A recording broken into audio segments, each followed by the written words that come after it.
father's service as a U.S. Army officer during World War II led to an even closer connection. I'd heard for much of my life his stories and those of his friends around the dinner table, stories of before the war, during the war, and after the war. Now here, to my surprise and delight, in this book on the dramatic and decisive end of the War of 1812, yet another ancestor has given me stimulus to recount the heroic events that occurred so long ago and far away. His name was Major Elijah Montgomery of General Andrew Jackson's army at the critical Battle of New Orleans in late 1814 and early 1815, which forever crushed England's notion of reclaiming her dominant presence on American soil. The source for these ancestral characters has been gleaned primarily from sheaves of old papers, letters, and other documents recovered nearly a quarter-century ago in the attic of my parents' home. My family, all of them, were inveterate collectors, pack rats, if you will, and over the generations a wealth of such information had been handed down. None of them, I imagine, had any real idea of what to do with it all, just that it oughtn't to be thrown away. Thus it was meticulously kept and stored in small packets tied with pink or blue ribbons, a quaint custom of the day, it seems, and saved in small metal strong boxes or wooden boxes. All of it at some point finally wound up in my parents' attic, and after their deaths, made its way into my own cabinets. Major Elijah Montgomery was my great-great-great-grandfather on my father's side of the family. He was born on the northern neck of Virginia, near Yorktown, in 1777, and died on his plantation near Mobile, Alabama, in 1831, at the age of 54. I had heard my grandmother speak of him, although he had died well before she was born in the 1880s, but she'd listened as a young woman when her own grandmother, Elijah's daughter, told her stories about him. As a young boy, I heard some of my grandmother's tales repeated, that Elijah was an officer in the War of 1812, that he had accumulated substantial holdings, that he died leaving two young daughters who were swindled out of their fortune by an unconscionable guardian appointed by the courts, and so on. It's a shame, though, in retrospect, that I didn't listen more closely as a youngster. After I decided to write this book, I returned it to the old papers to see just who and what Elijah Montgomery had been and what he had done, on an outside hunch that he might have had some role in the Battle of New Orleans. Little did I know. Many of the documents are crumbling. Those particular papers are now nearly 200 years old, and a few will break up in your fingers. Living history half vanished in an instant. But as I carefully untied the bits of ribbon and string around the packets and laid out their contents on a table in my office, a life began to reassemble itself.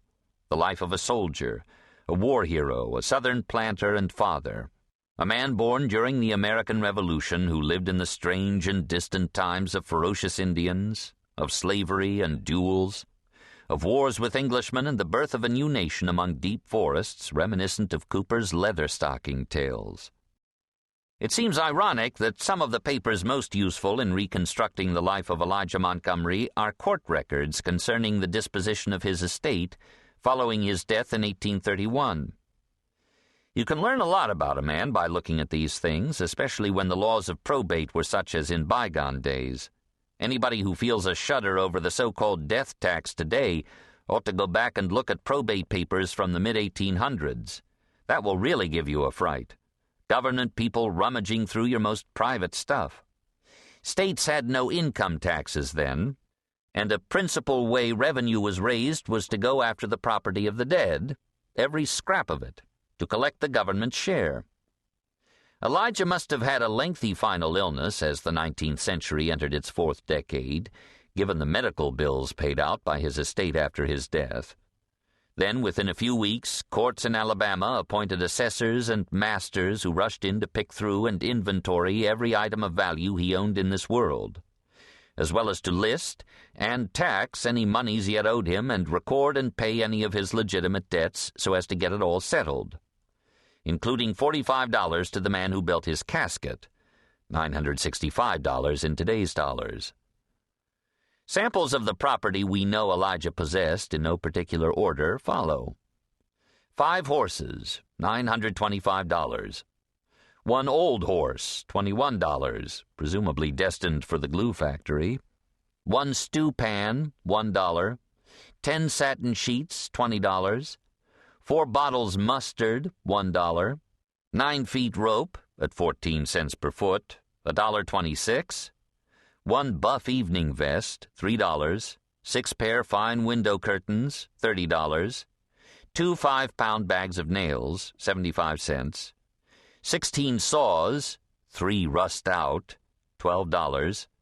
4 loaves sugar, $1. 13 quarts tea, $4. So it goes on, page after page, but you get the drift.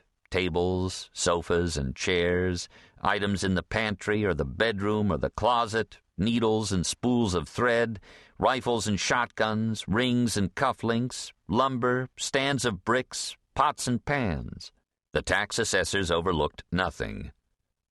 Elijah also had more important things for the state, city, and county to evaluate tax-wise, such as 1 large silver spoon, $35, as well as china, silver flatware, crystal, vases, lace tablecloths and napkins, napkin rings, wagons, animal harnesses, several teams of oxen, blacksmith's tools, plows, shovels, wheelbarrows, 1,985 sap buckets, a piano, a fishing skiff, and a sailboat, sloop rig about 20 feet. Official value was stamped upon it all. The probate file I went through is nearly half a foot thick. From the look of it, Elijah was a drinking man, too, or at the very least he liked to throw parties. This taxable inventory included 3 barrels Scotch whiskey, $85, 5 bottles champagne, $11, 5 casks Monongahela whiskey, likely riverboat moonshine, $60, 1 gallon whiskey, $1, local rotgut, no doubt. Then there were his home and his lands, all assessed to the last penny. The property was vast, some 8,866 acres, about 15 square miles, much of it on the Dog River, which had been the dowry of his first wife, Carolina Hollinger, under a land grant to her family by the British government in 1767, 8 years before the Revolution and 10 years before Elijah was born.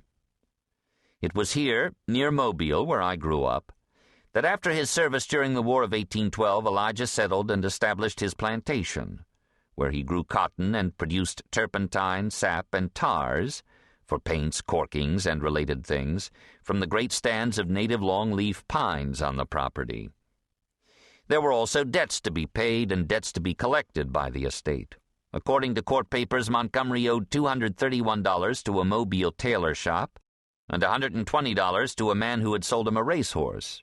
In turn, his estate was owed various debts, including $50 from a man named Middleton, who had written him a poignant letter dated October 28, 1829, and addressed to "My dear Major," saying in part, "I am much in distress in making up a sum of money to pay," illegible, "for $50, $1,000 in today's money, and in having buried my little daughter yesterday, and am but poorly fitted to make an effort to raise any amount in town.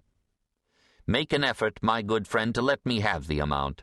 It would add another of the many favors for which I shall always feel under obligations to you." Apparently, Elijah sent Middleton the money he asked for, since the tax people were there to collect and tax it after he died. It's all set down in court papers, written in an exquisitely flourished ink pen cuneiform unknown in what passes for calligraphy today. Elijah also owned slaves, 36 of them to be exact, according to the probate records. They are all listed: William, Edwin, Indiana, Alaria, Graham, Lizzie. 12 men, 8 women, 9 boys, 6 girls, 1 infant. Collectively valued by the court at nearly $15,000, $334,000 in today's dollars.